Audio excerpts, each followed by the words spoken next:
home with 9th in this right now. But I mean, Windows actually is very much outplaced the seed. He was not floated, so he's had to do quite a bit of work to get to this point of bracket. So let's see how he can do. We got Crag Raster, a notoriously difficult matchup for Crag offline.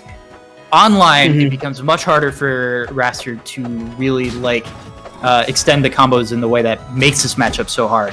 That said, Raster also still has really fantastic ways to edgeguard Crag just because of the nature of being a multi-jump character. And that means that ZeeBee is going to have to be extremely careful with his pillar placement. That said, I almost never see ZeeBee build a pillar that's not right next to the wall. So that's where a lot of the counterplay in this matchup is going to happen, is right along the edge of that pillar. I do want to point out quick, I think we're thinking of a different Raster, because Windows is in chat saying that they have never played in bracket before. So really? How have they never played? So we are thinking of a different Raster. I think it is crazy. Because they are both top 10 players that they would have played before. How have they not been to 3-6 at some major? That's crazy. Yep. Oh yeah, and they're fair. Okay.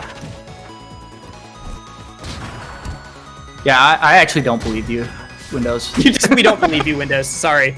You've definitely played before. This is a classic. I don't care what you think. Yeah, Windows MSB is actually a matchup we've seen constantly. So that's I think it's both a different Raster and different Crags that we're used to the matchup. Oh yeah, he's trying to do the backboard forward smash, and off the straight hits, ZeeBee catches the anti-air up strong to even the stocks.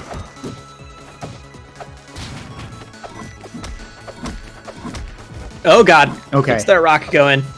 Those rock bounces, I mean, that's actually a lot of damage on a character as light as Raster too, so... While Raster can... 24, but...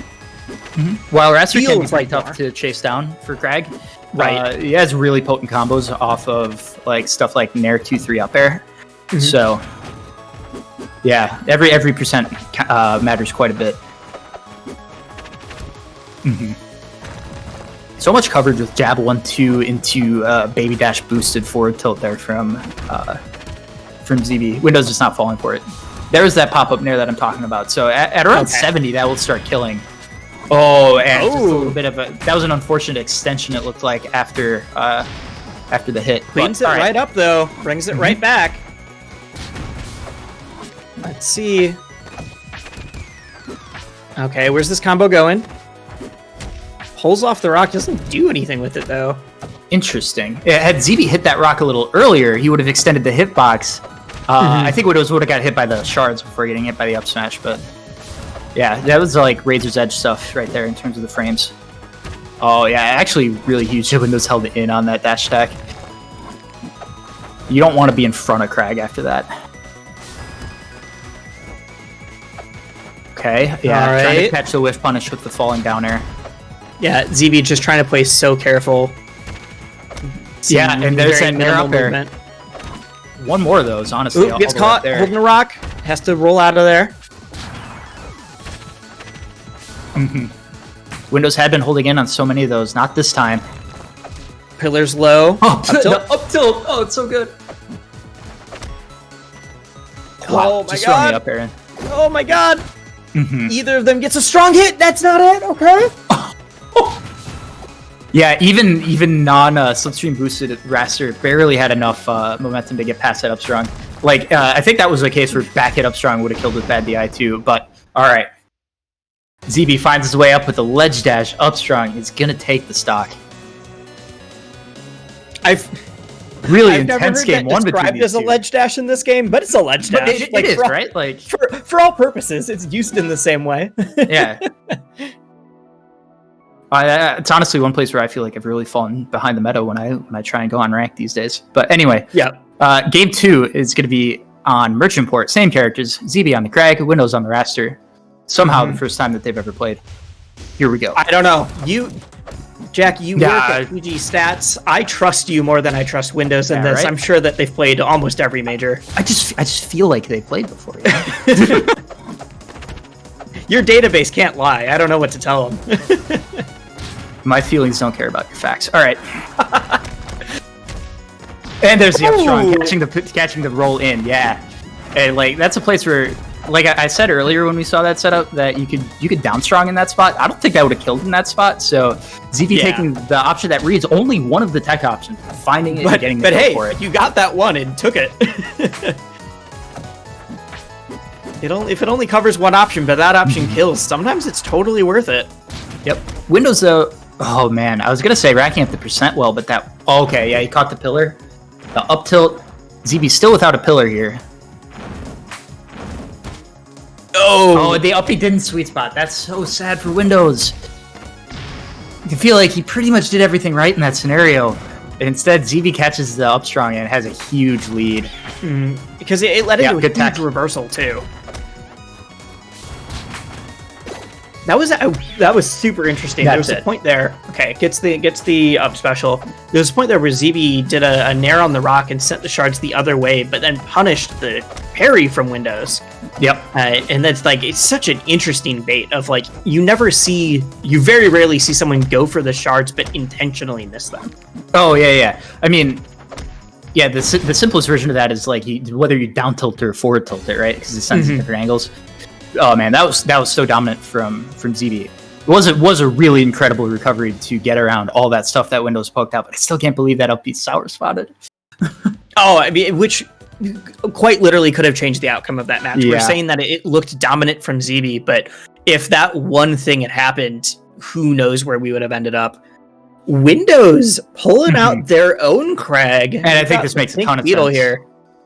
This makes a ton of sense. Windows' Crag is excellent. And definitely an online decision.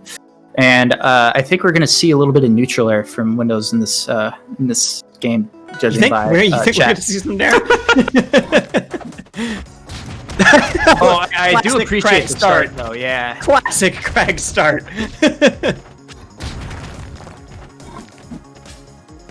Yeah, this is no joke. This is a good Crag. Like, I know we talk a lot about in Rivals, people can pull out a lot of characters, but this is one we've definitely seen before. Oh yeah, ZeeBee trying to take 4 up airs off the top, not quite going to get it. A little greedy with it. Trying to go for pretty much the same setup that we saw that ZeeBee catch earlier. ZeeBee hit him with, yeah. It's like, I can do it too. It's a really strong setup. It's one of my favorite things to do with Crag.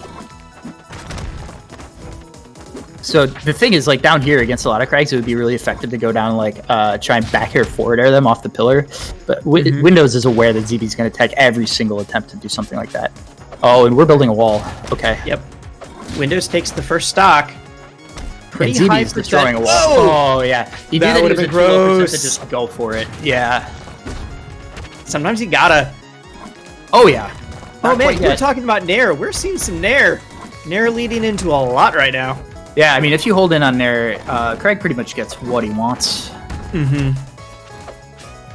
Let me get whatever punish I really feel like right now. Pretty much a full stock lead right now.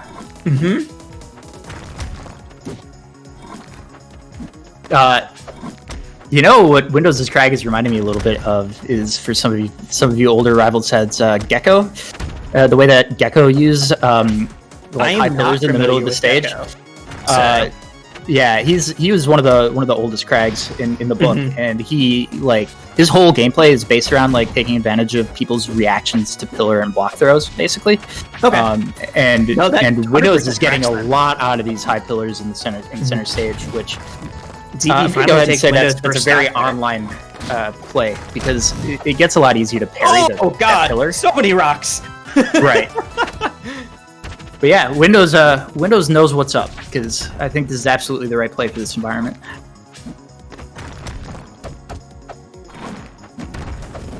Okay. What are we seeing here?